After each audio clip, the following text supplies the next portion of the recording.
right. Well, I'm sure Paul kind of already introduced what today's talk's going to be about, why I'm on here to speak with you guys. But my name is Sarah Primo. I've talked to each of you guys via email at some point or another during your onboarding process, just starting your contracts and stuff. And then Lee King kind of took over and got your actual contracts out to you for signature. But I oversee the conservation team. So the team that is watching your business get approved with the carrier, make sure it gets actually issued. There's no pending requirements that pop up, anything like that. And then all the conservation from then on out. So anytime a client calls in, so all the inbound calls that we get, just with your general questions, I lost my policy, I need to change beneficiary, all that kind of stuff.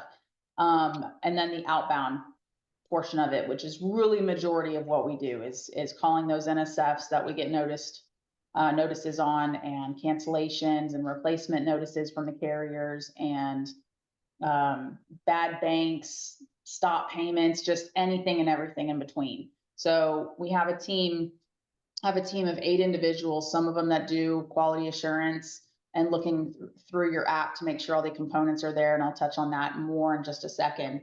But then the ones working the conservation, which is the inbound and outbound stuff. And then one person that handles all new business specifically. So okay, applications and GIAC. And the reason it's called that channel is because they're just making sure that we see your application, we have your application turned in, we see it on the website that it was submitted, and then we have a correct GIAC for your client as well, and we can find that. So those 2 girls don't actually touch the phones, okay? They're not answering client calls, they're not calling the carriers. They're just making sure all the components are there and the conservation team has what they need to do their job when things come up. Okay, everything is in our CRM, it's structured, it's there and organized. So with this channel, there's not really too many scenarios that you'll need to reach out to them. It's more so if they need to contact you because maybe they can't find your GIAC that you completed for the client, or you wrote an AIG, but you forgot to drop the app in your folder. So AIG is the only carrier that we need that actual application. All the other carriers, we can get them on the back end ourselves, but AIG is just set up a little differently. So if they can't find your AIG app, they'll reach out to you here. So you just need to be aware if somebody tags you in this channel. Can everybody see that application in GIAC? You'll have it? Perfect. So that's Leola and Juanita. They're each assigned to a different portion of the alphabet on our agents. So they work all of that. They're also going to go through your application and make sure the spellings are consistent. They're going to look up the address for the client on USPS.com. Make sure that if it's an apartment complex, you have an apartment number there, you're not missing that. They're going to make sure on your Pioneer, you didn't accidentally miss the decision. Maybe it was declined on that decision engine and you overlooked it. And if they see that, they're going to question it. Be like, hey, did you mean to submit this client? It's showing a decision of decline. Just all that kind of stuff. They're going to dot your I's and cross your T's. If they have any questions for you, which sometimes they do, if there's a spelling mistake, they don't maybe know which one is correct, they'll reach out to you. We can certainly call the client in some of these scenarios, but I'd rather ask you if you know the answer than call the client and ask them how to respell their name again, because that doesn't look great. So just keep an eye out on this channel. If they need you, they'll always tag your name and you'll get the little notification. But that's the whole purpose of this channel right here. And real quick, I'm gonna just tell y'all, listen, just don't assume these people spell their name the regular way. Always, it don't matter who they are. Ask them to spell their name, because I've gotten caught like that, assuming how to spell people's name, and next thing you know, it's spelled differently. So just throw that out there. Go ahead, Tim. Definitely. Even if it's something like Smith. I mean, I've seen Smith with a silent E at the end. Yep. Like it looks like Smythe, but it's Smith. Just don't. Yeah, absolutely don't assume. Some carriers are easy to change names for, and some carriers you got to do wet signature now to change the name. So sometimes the fixes are not always easy, even though we do everything via voice signature or a DocuSign text or email or something through the application process. Sometimes the corrections after the fact are a whole nother process, another ballgame. Stuff like names, social security number, date of birth, that's going to change the premium, things like that. It sometimes is a lengthy process. So just go through your app and make sure you ask all the follow-up questions with the client and re-verify. All right, next channel, I want to make sure you have, and by the way, I think we have one flagship in here, right? Tim, your flagship? Yep, Tim. Everything I'm going over is the same for Flagship and Eagle, like nothing's different. Y'all all go use the same channels, the same processes. We do the same thing for both Eagle and Flagship. So just want to point that out. All right, next channel is new business. You should have a channel called new business. Okay, we set ourselves up at the agency kind of like the carriers do, in the sense that if you, in the past, you were an agent, you'd call a carrier if you just submitted an app and had a question, or you were trying to check on an approval status or something like that, you would go to new business. Or if you're trying to check on an in-force client, you go to policy services or something. Okay, we're kind of set up the same, it's kind of the same way. I have one point person, her name is Mishka. She's all over this channel. If you just kind of scroll through it, she's watching your business with the carriers. That's her sole job. If she's not answering inbound calls to take clients, to help clients and work customer service, she is checking every single app that's submitted in the agency against the carrier websites and calling the carriers on your behalf to find out why it's not approved. If it's been a length of time, it's been several days, we're not seeing it approved, but we're not seeing any notations, we haven't gotten correspondence from them, what have you. She's doing all of that follow-up. So I mean, we really mean it when we say we're kind of a one-stop shop. Like, we don't need you to call carriers at all for anything, from a contracting standpoint, customer service, to commissions. Even we'll help you figure out commissions if there's ever a question on a chargeback. But with this new business, she calls Pioneer, for instance. I'll use Pioneer a lot in this category just because American Amicable, they have Pioneer, American Amicable, Occidental, they have more pending requirements that pop up than any other carrier.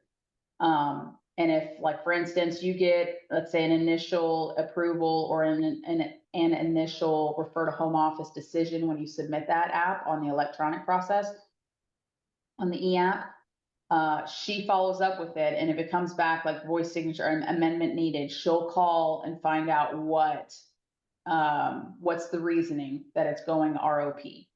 All right, and they'll give us the questions, and it's also on the report, but they'll give us the questions. It'll, it's related to questions 7B and 6 or something like that. And that'll go on a report that shoots out to you automatically twice a day, every day. So you should be receiving right now an email to your agent email. Let me go pull one up.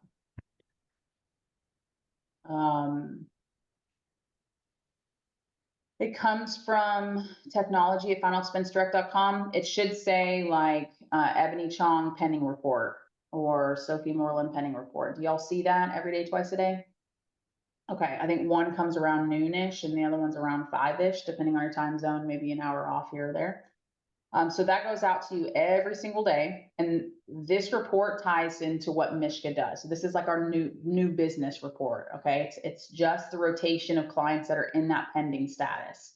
So when you submit an app today, let's say you submit one today, by tomorrow, should be by tomorrow, that app will pop up on this report automatically. Once Leola and Juanita promote that lead into a client in our system, they do their checks and balances. It goes in a pending status in our CRM.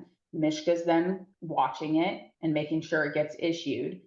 And if it's not getting issued and she has to call on it, or she finds what's holding it up, her notations go in our CRM, which then ends up on this report.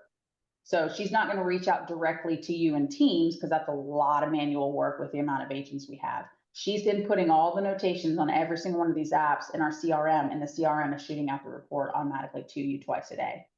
Okay. So I'm going to share my screen. Since you guys haven't submitted business yet, I'm going to share my screen and show you an example report. And we'll walk through a few scenarios just to give you an idea about what it'll look like when you start getting it.